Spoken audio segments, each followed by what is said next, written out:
ಸ್ನೇಹಿತರೆ, ಮೀಡಿಯಾ ಮಾಸ್ಟರ್ಸ್ಗೆ ಸ್ವಾಗತ ಸುಸ್ವಾಗತ.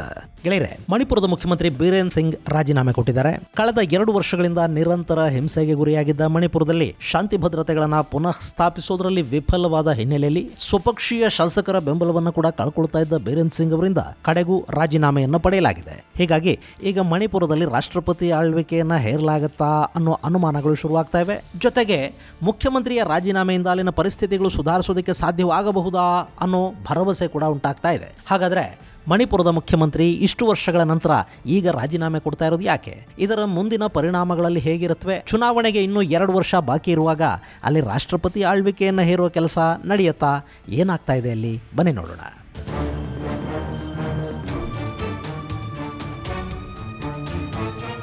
ಗೆಳೆಯರೆ, ಮಣಿಪುರ ಕಳೆದ 2023ರ ಮೇ ತಿಂಗಳಿಂದ ಹೊತ್ತಿ ಉರಿತಾ ಇದೆ.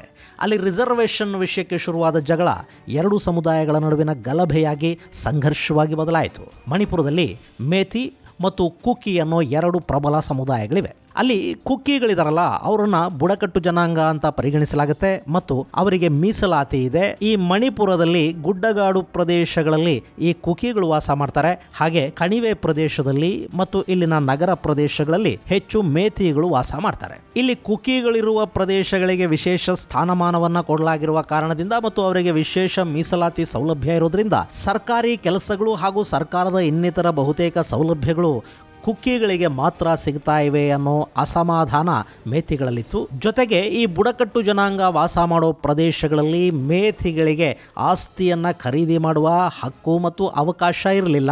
ಈ ಮೇತಿಗಳ ಬಹುತೇಕ ತೀರ್ಥಕ್ಷೇತ್ರಗಳು ಮತ್ತು ಅವರ ಶ್ರದ್ಧಾ ಕೇಂದ್ರಗಳು ಗುಡ್ಡಗಾಡು ಪ್ರದೇಶದಲ್ಲೇ ಇರುತ್ತವೆ. ಅವು ಕುಕ್ಕಿಗಳು ವಾಸ ಮಾಡ್ತಾ ಇರೋ ಪ್ರದೇಶಗಳಲ್ಲಿವೆ. ಮೇತಿಗಳು ಅಲ್ಲಿಗೆ ಹೋಗಿ ತಮ್ಮ ಆಚರಣೆಗಳನ್ನ ಮಾಡಿಕೊಂಡು ಬರೋದಕ್ಕೆ ಸಾಧ್ಯವಾಗ್ತಾ ಇತ್ತೆ ಹೊರತು ಆ ಭಾಗದಲ್ಲಿನ ನೆಲದ ಮೇಲೆ ಇವರಿಗೆ ಯಾವ ಹಿಡಿತಾನೂ ಇರಲಿಲ್ಲ. ಈ ಎಲ್ಲ ಕಾರಣಗಳಿಂದ ಮೇಥಿಗಳು ನಮಗೂ ಮೀಸಲಾತಿ ಬೇಕು, ನಮ್ಮನ್ನು ಕೂಡ ಬುಡಕಟ್ಟು ಜನಾಂಗಕ್ಕೆ ಸೇರಿಸಿ ಕುಕ್ಕಿಗಳಿಗಿರುವ ಎಲ್ಲ ಅವಕಾಶಗಳನ್ನು ನಮಗೂ ಕೊಡಿ ಅಂತ ಕಾನೂನು ಹೋರಾಟವನ್ನು ಆರಂಭ ಮಾಡಿದರು. ಈ ಪ್ರಯತ್ನದಲ್ಲಿ ಮಣಿಪುರದ ಹೈಕೋರ್ಟ್ ಮೇಥಿಗಳ ಪರ ತೀರ್ಪು ಕೊಡ್ತು.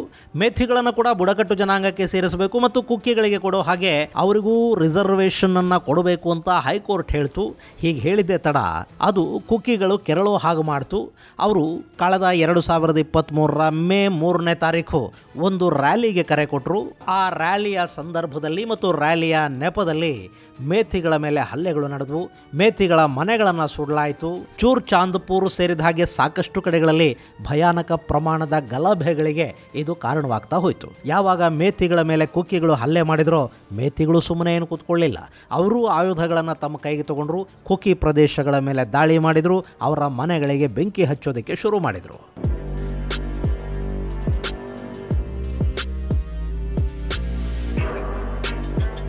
ಗೆಳೆಯರೆ, ಈ ಮಣಿಪುರ ಅನ್ನೋದು ಭಾರತದ ಬೇರೆ ರಾಜ್ಯಗಳಷ್ಟು ಸಲೀಸಾಗಿಲ್ಲ. ಅಲ್ಲಿ ಬುಡಕಟ್ಟು ಜನಾಂಗಕ್ಕೆ ಸಿಕ್ಕ ವಿಶೇಷ ಸ್ಥಾನಮಾನಗಳು ಅವರನ್ನು ವಿಪರೀತ ಅನ್ನೋಷ್ಟು ಬಲಿಷ್ಠಗೊಳಿಸಿವೆ. ಇನ್ನು ಈ ಕುಕ್ಕಿಗಳಿದಾರಲ್ಲ, ಇವರು ಸಾಕಷ್ಟು ವರ್ಷಗಳ ಹಿಂದೆ ಕ್ರೈಸ್ತರಾಗಿ ಮತಾಂತರಗೊಂಡಿದ್ದಾರೆ. ಅಲ್ಲಿ ಮಿಷನರಿ ಆಕ್ಟಿವಿಟಿಗಳು ಕೂಡ ತುಂಬಾ ಜೋರಾಗಿ ನಡೀತಾ ಇವೆ. ಪಕ್ಕದಲ್ಲಿ ಮ್ಯಾನ್ಮಾರ್ ಇದೆ. ಅಲ್ಲಿಂದ ಅಪಾರ ಪ್ರಮಾಣದ ನುಸುಳುಕೋರರು ಈ ಮಣಿಪುರಕ್ಕೆ ಬರ್ತಾರೆ. ಇಲ್ಲಿ ಮಣಿಪುರ ಹಾಗೂ ಮ್ಯಾನ್ಮಾರ್ ನಡುವೆ FMR ಅಂದ್ರೆ ಫ್ರೀ ಮೂವ್ಮೆಂಟ್ ರೆಜಿಮ್ ಇದೆ. 2 ಪ್ರದೇಶಗಳ ಜನ ನಿರ್ದಿಷ್ಟ ಕಿಲೋಮೀಟರ್ಗಳವರೆಗೆ ಯಾವ ಅನುಮತಿಯೂ ಇಲ್ಲದೆ ಹೋಗಿ ಬರುವುದಕ್ಕೆ ಒಂದು ಮುಕ್ತ ಓಡಾಟಕ್ಕೆ ಇಲ್ಲಿ FMR ಮೂಲಕ ಅವಕಾಶವನ್ನು ಕಲ್ಪಿಸಲಾಗಿದೆ. ಇದನ್ನೇ ಬಳಸಿಕೊಂಡು ಮ್ಯಾನ್ಮಾರ್ ಮೂಲದ ಪ್ರತ್ಯೇಕತಾವಾದಿ ಸಂಘಟನೆಗಳು ಮಣಿಪುರದಲ್ಲಿ ಆಶ್ರಯವನ್ನು ಪಡ್ಕೊಳ್ಳುತ್ತವೆ.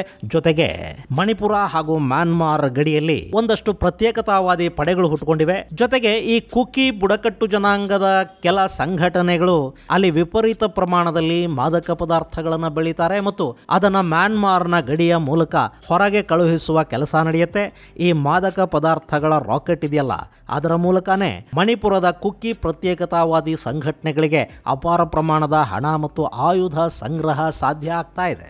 ಇವತ್ತಲ್ಲಿ 2 ಜನಾಂಗಗಳು ಖಾಸಗಿ ರಕ್ಷಣಾ ಪಡೆಗಳನ್ನು ಇಟ್ಕೊಂಡಿದ್ದಾರೆ. ಗ್ರಾಮ ಸ್ವಯಂ ಸೇವಕರ ಹೆಸರಲ್ಲಿ ಅಲ್ಲಿ ಜನಾಂಗೀಯ ಬಂದೂಕುಧಾರಿ ಪಡೆಗಳಿವೆ. ಅವ್ರ ಹತ್ರ ನಮ್ಮ ಪೊಲೀಸರ ಹತ್ರ ಕೂಡ ಇಲ್ಲದ ಅತ್ಯಾಧುನಿಕ ಆಯುಧಗಳು ಈ ಜನಾಂಗೀಯ ಪಡೆಗಳ ಕೈಯಲ್ಲಿವೆ. ಅಲ್ಲಿ AK-57 ಇದೆ, M8 ಅಸಾಲ್ಟ್ ರೈಫಲ್ಸ್ ಇವೆ, ರಾಕೆಟ್ ಲಾಂಚರ್ಗಳಿವೆ. ಹೀಗೆ ಥರಾವರಿ ಆಯುಧ ಭಂಡಾರನೇ ಅವರು ಇಟ್ಕೊಂಡಿದ್ದಾರೆ. ಇದರ ಜೊತೆಗೆ ಯಾವಾಗಲ್ಲಿ ಗಲಭೆಗಳು ಹೆಚ್ಚಾದವೋ ಪೊಲೀಸ್ ಠಾಣೆಗಳ ಮೇಲೆ 2 ಪಂಗಡಗಳು ಬಿದ್ವು. ಅಲ್ಲಿನ ಆಯುಧಗಳನ್ನು ಕೂಡ ದೋಚ್ಕೊಂಡು ಹೋದವು. ಇಷ್ಟಾದ ಮೇಲೆ ಅಲ್ಲಿ ಜನಾಂಗೀಯ ಯುದ್ಧ ಮತ್ತಷ್ಟು ಹೆಚ್ಚಾಗ್ತಾ ಹೋಯಿತು. ಇನ್ನು ಇದನ್ನು ನಿಯಂತ್ರಿಸಬೇಕಾಗಿರೋದು ಯಾರು? ಅಲ್ಲಿನ ಪೊಲೀಸರು. ಅಲ್ಲಿ ಕೂಡ ಪೊಲೀಸ್ ಪಡೆಯಲ್ಲಿ ಮೈತಿಗಳು ಇದ್ದಾರೆ, ಕುಕಿಗಳು ಇದ್ದಾರೆ. ಕುಕಿಗಳಿಗೆ ಒಂದು ಸ್ವಲ್ಪ ಜಾಸ್ತಿ ರಿಸರ್ವೇಷನ್ ಸಿಕ್ಕಿರೋದ್ರಿಂದ ಪೊಲೀಸ್ ಪಡೆಯಲ್ಲಿ ಕುಕಿಗಳ ಸಂಖ್ಯೆ ಸ್ವಲ್ಪ ಹೆಚ್ಚಿದೆ. ಇನ್ನು ಈ ಪೊಲೀಸರು ಕೂಡ ಮೈಥಿಗಳನ್ನು ಸಪೋರ್ಟ್ ಮಾಡಿದರು, ಕುಕಿಗಳನ್ನು ಸಪೋರ್ಟ್ ಮಾಡಿದರು. ಹೀಗಾಗಿ ಮಣಿಪುರದಲ್ಲಿ ಕಾನೂನು ಸುವ್ಯವಸ್ಥೆ ಅನ್ನೋದು ಹಳ್ಳ ಹಿಡಿದು ಹೋಯಿತು. ಇಂಥ ಸಂದರ್ಭದಲ್ಲಿ ಅಲ್ಲಿ ಪರಿಸ್ಥಿತಿಯನ್ನು ನಿಯಂತ್ರಿಸೋದಕ್ಕೆ ಅಸ್ಸಾಂ ರೈಫಲ್ಸ್ ಪಡೆಯನ್ನು ನಿಯೋಜನೆ ಮಾಡಲಾಯಿತು. ಆದರೆ ಅವರಿಗೆ ಕೂಡ ಪರಿಸ್ಥಿತಿಯನ್ನು ಹತೋಟಿಗೆ ತರುವುದಕ್ಕೆ ಸಾಧ್ಯ ಆಗಲಿಲ್ಲ. ಸೇನೆಗೆ ಸಂಪೂರ್ಣ ಸ್ವಾತಂತ್ರ್ಯವನ್ನು ಕೊಟ್ಟುಬಿಟ್ಟಿದ್ರೆ ಅವರು ಖಂಡಿತ ಅಲ್ಲಿನ ಗಲಭೆಗಳನ್ನು ನಿಯಂತ್ರಿಸ್ತಾ ಇದ್ರು. ಆದರೆ ನಮ್ಮದೇ ದೇಶದ ಜನರ ವಿರುದ್ಧ ನಮ್ಮದೇ ಸೇನೆಯನ್ನು ಬಳಸೋದಕ್ಕೆ ಕೇಂದ್ರ ಸರ್ಕಾರ ಸಿದ್ಧ ಇರಲಿಲ್ಲ. ಹೀಗಾಗಿ ಅಲ್ಲಿನ ಗಲಭೆಗಳನ್ನು ನಿಯಂತ್ರಿಸೋದಕ್ಕೆ ಸಾಧ್ಯ ಆಗಲಿಲ್ಲ. ಇನ್ನು ಅಲ್ಲಿನ ಪರಿಸ್ಥಿತಿ ಹೇಗಿತ್ತು ಅಂದರೆ, ಯಾವುದೋ ಒಂದು ಊರಲ್ಲಿ ಗಲಭೆಕೋರರಿದ್ದಾರೆ, ಬಂದೂಕುಧಾರಿ ಪಡೆಗಳಿವೆ ಅಂತ ಗೊತ್ತಾದಾಗ ಅವರನ್ನು ಬಂಧಿಸೋದಕ್ಕೆ, ಅವರ ವಿರುದ್ಧ ಕ್ರಮ ತಗೊಳ್ಳೋದಕ್ಕೆ ಭದ್ರತಾ ಪಡೆಗಳು ಆ ಊರುಗಳಿಗೆ ಹೋಗ್ತಾ ಇದ್ರೆ ಹಾದಿಯಲ್ಲಿ ಎರಡೂ ಬುಡಕಟ್ಟು ಜನಾಂಗಗಳಿಗೆ ಸೇರಿದ ಮಹಿಳೆಯರು ಈ ಭದ್ರತಾ ಪಡೆಗಳ ವಾಹನಗಳನ್ನು ಅಡ್ಡಗಟ್ಟೋದಕ್ಕೆ ಶುರು ಮಾಡಿದ್ರು. ಅವರ ವಿರುದ್ಧ ಬಲಪ್ರಯೋಗ ಮಾಡೋದಕ್ಕೆ ಸಾಧ್ಯ ಆಗ್ತಾ ಇರಲಿಲ್ಲ. ಲಾಠಿ ಚಾರ್ಜ್ ಮಾಡಿದರೆ, ಗುಂಡು ಹಾರಿಸಿದ್ರೆ ಅದು ಮಾನವ ಹಕ್ಕುಗಳ ಉಲ್ಲಂಘನೆ ಅನ್ನಿಸ್ಕೊಳ್ತಾ ಇತ್ತು ಮತ್ತು ಅದು ಗಲಭೆಗಳು ಮತ್ತಷ್ಟು ಹೆಚ್ಚಾಗೋದಕ್ಕೆ ಕಾರಣ ಆಗ್ತಾ ಇತ್ತು. ಹೀಗಾಗಿ ಅಲ್ಲಿ ಭದ್ರತಾ ಪಡೆಗಳು ಕೂಡ ಅಸಹಾಯಕ ಪರಿಸ್ಥಿತಿಗೆ ತಲುಪಿದ್ವು. ಇನ್ನು ಈ ಗಲಭೆಗಳ ಹಿಂದೆ ವಿದೇಶಿ ಸಂಸ್ಥೆಗಳ ಕೈವಾಡ ಕೂಡ ಇತ್ತು. ಬಾಂಗ್ಲಾದೇಶ, ಮ್ಯಾನ್ಮಾರ್ ಹಾಗೂ ಭಾರತದ ಒಂದಷ್ಟು ಪ್ರದೇಶಗಳನ್ನು ಸೇರಿಸಿ ಅಲ್ಲೊಂದು ಕ್ರೈಸ್ತ ದೇಶವನ್ನ ಹುಟ್ಟುಹಾಕಬೇಕು ಅನ್ನೋ ಪ್ರಯತ್ನವೊಂದು ಸದ್ದಿಲ್ಲದೆ ನಡೀತಿತ್ತಲ್ಲ, ಅದರ ಭಾಗವಾಗಿ ಮಣಿಪುರದಲ್ಲಿ ಗಲಭೆಗಳನ್ನು ಹೆಚ್ಚು ಮಾಡಿಸಿ ಅಲ್ಲೊಂದು ಅಭದ್ರತೆಯನ್ನ, ಅತಂತ್ರ ಸ್ಥಿತಿಯನ್ನ ನಿರ್ಮಾಣ ಮಾಡೋದಕ್ಕೆ ವಿದೇಶಿ ಶಕ್ತಿಗಳು ಪ್ರಯತ್ನ ಪಡ್ತಾ ಹೋದ್ವು. ಇದೆಲ್ಲದರ ಪರಿಣಾಮ ಕಳೆದ 2 ವರ್ಷಗಳಿಂದ ಮಣಿಪುರ ಉರಿತಲೇ ಹೋಯಿತು. ಇನ್ನು ಆಗಾಗಿದು ಮಾತುಕತೆಗಳ ಮೂಲಕ ಶಾಂತವಾದ ಹಾಗೆ ಕಾಣ್ತಾ ಇತ್ತು. ಇನ್ನೇನು ಸರಿ ಹೋಯಿತು ಅಂತ ಅಂದ್ಕೊಳ್ಳೋ ಹೊತ್ತಿಗೆ ಮತ್ತೆ ಮಣಿಪುರಕ್ಕೆ ಬೆಂಕಿ ಬೀಳ್ತಾ ಹೋಯಿತು.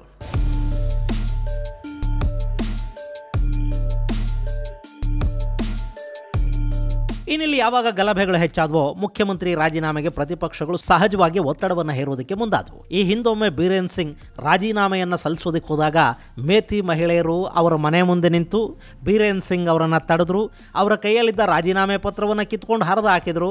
ಈತ ಮೇಥಿ ಜನಾಂಗಕ್ಕೆ ಸೇರಿದ ನಾಯಕ, ಹೀಗಾಗಿ ರಾಜೀನಾಮೆ ಕೊಡಲೇಬೇಕು ಅಂತ ಕುಕ್ಕಿಗಳು ಹೇಳೋದಕ್ಕೆ ಶುರು ಮಾಡಿದ್ರು. ಈ ಮಧ್ಯೆ ಒಂದು ಆಡಿಯೋ ಕೂಡ ರಿಲೀಸ್ ಆಯಿತು. ಗಲಭೆಗಳ ಸಂದರ್ಭದಲ್ಲಿ ಮೇಥಿಗಳಿಗೆ ಪೊಲೀಸರ ಆಯುಧಗಳನ್ನು ಲೂಟಿ ಮಾಡೋದಕ್ಕೆ ಅವಕಾಶವನ್ನು ಕೊಡಬೇಕು, ಮೇಥಿಗಳಿಗೆ ಬಿಟ್ಟುಬಿಟ್ರೆ ಅವರು ಕುಕ್ಕಿಗಳನ್ನು ದಮನ ಮಾಡ್ತಾರೆ, ಗಲಭೆಗಳು ನಿಂತು ಹೋಗುತ್ತವೆ ಅನ್ನೋ ಮಾತುಗಳಿದ್ದ ಧ್ವನಿ ಬೀರೇನ್ ಸಿಂಗ್ದು ಅಂತ ಕೆಲವರು ಆರೋಪ ಮಾಡಿದ್ರು. ಸುಪ್ರೀಂ ಕೋರ್ಟ್ ಈ ಆಡಿಯೋ ಸುರಳಿಯನ್ನ ಫೋರೆನ್ಸಿಕ್ ಪರೀಕ್ಷೆಗೆ ಕಳುಹಿಸಿಕೊಡ್ತು. ಆದರೆ ಗಲಭೆಗಳನ್ನು ನಿಯಂತ್ರಿಸೋದಕ್ಕೆ ಮಾತ್ರ ಸಾಧ್ಯ ಆಗಲಿಲ್ಲ. ಈ ಮಧ್ಯೆ ಕೇಂದ್ರ ಗೃಹ ಸಚಿವ ಅಮಿತ್ ಶಾ ಮಣಿಪುರಕ್ಕೆ ಬಂದರು. ಎರಡೂ ಗುಂಪುಗಳ ನಡುವೆ ಮಾತುಕತೆಗಳನ್ನು ನಡೆಸಿದರು. ಅವರು ಹಾಗೆ ಮಾತಾಡಿ ಹೋದ ಮೇಲೆ ಸ್ವಲ್ಪ ದಿನಗಳ ಕಾಲ ಮಣಿಪುರ ಶಾಂತವಾದಂತೆ ಕಾಣ್ತಾ ಇತ್ತು. ಆದರೆ ಮತ್ತೆ ಮಣಿಪುರಕ್ಕೆ ಬೆಂಕಿ ಬೀಳೋದಕ್ಕೆ ಶುರುವಾಯಿತು. ಆ ಗಲಭೆಗಳನ್ನು ನಿಯಂತ್ರಿಸೋದಕ್ಕೆ ಸಾಧ್ಯನೇ ಇಲ್ಲ ಅನ್ನೋ ಪರಿಸ್ಥಿತಿ ನಿರ್ಮಾಣ ಆಯಿತು. ಇದೆಲ್ಲದರ ಪರಿಣಾಮ ಈಗ ಬೀರೇನ್ ಸಿಂಗ್ ರಾಜ್ಯಪಾಲರನ್ನು ಭೇಟಿ ಮಾಡಿದ್ದಾರೆ ಮತ್ತು ತಮ್ಮ ರಾಜೀನಾಮೆ ಪತ್ರವನ್ನು ಸಲ್ಲಿಸಿದ್ದಾರೆ. ಅಲ್ಲ, 2 ವರ್ಷಗಳಿಂದ ಇಲ್ಲದೆ ಇರೋ ರಾಜೀನಾಮೆ ಈಗ ಯಾಕೆ ಅಂತ ನಿಮ್ಗೆ ಅನ್ನಿಸ್ಬೋದು. ಗೆಳೆಯರೆ, ಒಂದು ರಾಜ್ಯ 2 ವರ್ಷಗಳಾದರೂ ಧಗಧಗಿಸಿ ಉರಿತಲೇ ಇದೆ ಅಂದರೆ, ಅಲ್ಲಿನ ಶಾಂತಿ ಭದ್ರತೆಗಳನ್ನು ಕಾಪಾಡೋದಕ್ಕೆ ಸಾಧ್ಯ ಆಗಲಿಲ್ಲ ಅಂದರೆ ಆಡಳಿತ ಜನರ ನಂಬಿಕೆಯನ್ನು ಕಳ್ಕೋತಾ ಇದೆ ಅಂತ ಅರ್ಥ. ಇಲ್ಲಿ ಮುಖ್ಯಮಂತ್ರಿ ಬೀರೇನ್ ಸಿಂಗ್ ಮೇಲೆ ಮೊದಲಿಂದಲೂ ಕುಕಿಗಳಿಗೆ ನಂಬಿಕೆ ಇರಲಿಲ್ಲ. ಈಗೀಗ ಮೇಥಿಗಳು ಕೂಡ ಈ ಬೀರೇನ್ ಸಿಂಗ್ ಮೇಲೆ ನಂಬಿಕೆಯನ್ನು ಕಳ್ಕೋತಾ ಹೋಗ್ತಾ ಇದ್ದಾರೆ. ಇನ್ನು ಪಕ್ಷದಲ್ಲಿ ಕೂಡ ಭಿನ್ನಮತ ಅನ್ನೋದು ಹೆಚ್ಚಾಗ್ತಾ ಹೋಗೋದಕ್ಕೆ ಶುರುವಾಯಿತು. ಸಹಜನೇ ಅಲ್ವಾ? ಯಾವುದೇ ಕ್ಷೇತ್ರದಲ್ಲಿ ಗಲಭೆಗಳನ್ನು ನಿಲ್ಲಿಸೋದಕ್ಕೆ ಸಾಧ್ಯನೇ ಆಗಲಿಲ್ಲ ಅಂದಾಗ ಅಲ್ಲಿನ ಶಾಸಕನ ಮೇಲೆ ಅದರ ಪ್ರಭಾವ ಬೀಳೋದಕ್ಕೆ ಶುರುವಾಗುತ್ತೆ. ಮುಂದಿನ ಚುನಾವಣೆಯಲ್ಲಿ ಆತ ಗೆಲ್ಲೋದು ಕೂಡ ಕಷ್ಟ ಅನ್ನೋ ಪರಿಸ್ಥಿತಿಯಲ್ಲಿ ನಿರ್ಮಾಣ ಆಗುತ್ತೆ. ಆತನ ಬೆಂಬಲಿಗರು ಮತ್ತು ವಿರೋಧಿಗಳು ಇಬ್ಬರೂ ಕೂಡ ಆತನ ಮೇಲೆ ಒತ್ತಡವನ್ನು ಹೇರೋದಕ್ಕೆ ಶುರು ಮಾಡ್ತಾರೆ. ಆತ ಯಾರ ಮೇಲೆ ಒತ್ತಡ ಹೇರಬೇಕು, ಆ ಎಲ್ಲ ಒತ್ತಡ ಮುಖ್ಯಮಂತ್ರಿ ಮೇಲೆ ಬೀಳ್ತಾ ಹೋಗುತ್ತೆ. ಇಲ್ಲಿ ಕೂಡ ಅದೇ ಆಯಿತು. ಆಡಳಿತ ಪಕ್ಷದ ಸದಸ್ಯರು ಕೂಡ ಬೀರೇನ್ ಸಿಂಗ್ ವಿರುದ್ಧ ವಿಶ್ವಾಸವನ್ನು ಕಳ್ಕೋತಾ ಇದ್ದಾರೆ ಅನ್ನೋ ಪರಿಸ್ಥಿತಿಯಲ್ಲಿ ನಿರ್ಮಾಣ ಆಯಿತು. ಈ ಮಧ್ಯೆ ಈ ತಿಂಗಳ 10ರಿಂದ ಅಂದರೆ ಇವತ್ತಿನಿಂದ ವಿಧಾನಸಭೆಯ ಅಧಿವೇಶನಗಳು ಆರಂಭಗೊಳ್ಳಬೇಕಾಗಿತ್ತು. ಈ ಸಂದರ್ಭದಲ್ಲಿ ಅವಿಶ್ವಾಸ ಮಂಡನೆಯ ಬೆದರಿಕೆಯನ್ನು ಕಾಂಗ್ರೆಸ್ ಒಡ್ಡಿತು. ಹಾಗೆ ನೋಡಿದ್ರೆ ಅಲ್ಲಿ ಬಿಜೆಪಿಗೆ ಬಹುಮತನೇ ಇದೆ. ಮಣಿಪುರದ 60 ವಿಧಾನಸಭಾ ಕ್ಷೇತ್ರಗಳ ಪೈಕಿ 37ರಲ್ಲಿ ಬಿಜೆಪಿ ಇದೆ. ಸರಳ ಬಹುಮತಕ್ಕಷ್ಟು ಸಾಕಾಗತ್ತೆ. ಆದ್ರೆ ಪಕ್ಷದ ಶಾಸಕರೇ ಮೊನ್ನೆ ಬೀರೇನ್ ಸಿಂಗ್ ಕರೆದ ಸಭೆಗೆ ಹೋಗಲಿಲ್ಲ. ಅಲ್ಲಿಗೆ ಅವರೂ ಕೂಡ ಮುಖ್ಯಮಂತ್ರಿಯ ವಿರುದ್ಧ ಬಂಡೆದ್ದಿದ್ದಾರೆ. ಅವಕಾಶ ಸಿಕ್ಕರೆ ವಿರೋಧ ಪಕ್ಷದ ಜೊತೆ ಕೈ ಜೋಡಿಸಿ ಅವಿಶ್ವಾಸ ನಿಲುವಳಿಯ ಪರ ಮತ ಚಲಾಯಿಸುವ ಸಾಧ್ಯತೆಗಳಿವೆ ಅನ್ನೋ ಆತಂಕ ಅಲ್ಲಿ ಶುರುವಾಯಿತು. ಹಾಗೇನಾದ್ರೂ ಆದ್ರೆ ಸರ್ಕಾರ ಬಿದ್ದು ಹೋಗುತ್ತೆ. ಅಲ್ಲಿನ ವಿಧಾನಸಭೆಗೆ ಚುನಾವಣೆಗಳು ನಡೆಯೋದಕ್ಕೆ ಇನ್ನೂ 2 ವರ್ಷ ಬಾಕಿ ಇದೆ. ಈ ಅವಧಿಯಲ್ಲಿ ಸರ್ಕಾರವನ್ನು ಕಳ್ಕೊಳ್ಳೋದಕ್ಕೆ ಬಿಜೆಪಿ ಸಿದ್ಧ ಇರಲಿಲ್ಲ. ಹೀಗಾಗಿ ಬೀರೇನ್ ಸಿಂಗ್ ರಾಜೀನಾಮೆ ಕೊಡೋದು ಇಲ್ಲಿ ಅನಿವಾರ್ಯ ಅನ್ನೋ ಪರಿಸ್ಥಿತಿ ನಿರ್ಮಾಣ ಆಯಿತು ಮತ್ತು ಮುಖ್ಯಮಂತ್ರಿ ಬೀರೇನ್ ಸಿಂಗ್ ರಾಜೀನಾಮೆಯನ್ನು ಕೊಟ್ಟಿದ್ದಾರೆ.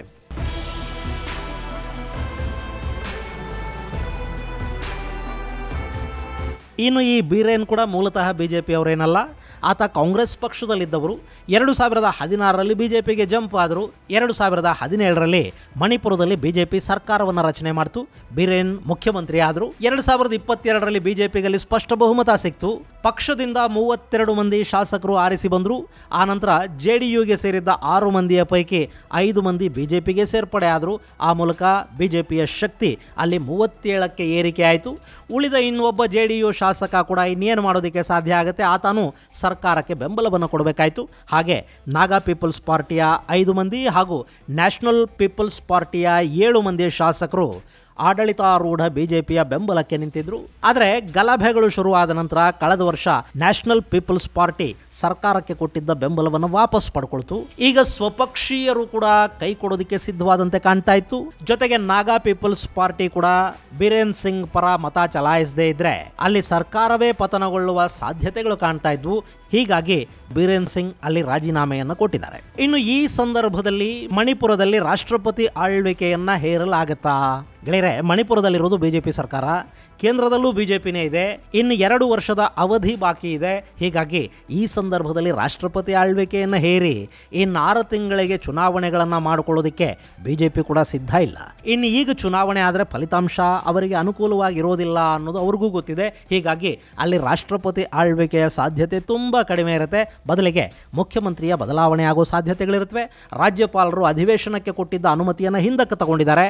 ಅಧಿವೇಶನ ಮುಂದೂಡಲ್ಪಟ್ಟಿದೆ. ಅಂದರೆ ಅಷ್ಟರಲ್ಲಿ ಬಿಜೆಪಿ ತನ್ನ ಹೊಸ ಶಾಸಕಾಂಗ ಪಕ್ಷದ ನಾಯಕನನ್ನು ಆಯ್ಕೆ ಮಾಡಿಕೊಳ್ಳುತ್ತೆ, ಹೊಸ ಮುಖ್ಯಮಂತ್ರಿಯನ್ನು ಆಯ್ಕೆ ಮಾಡುತ್ತೆ.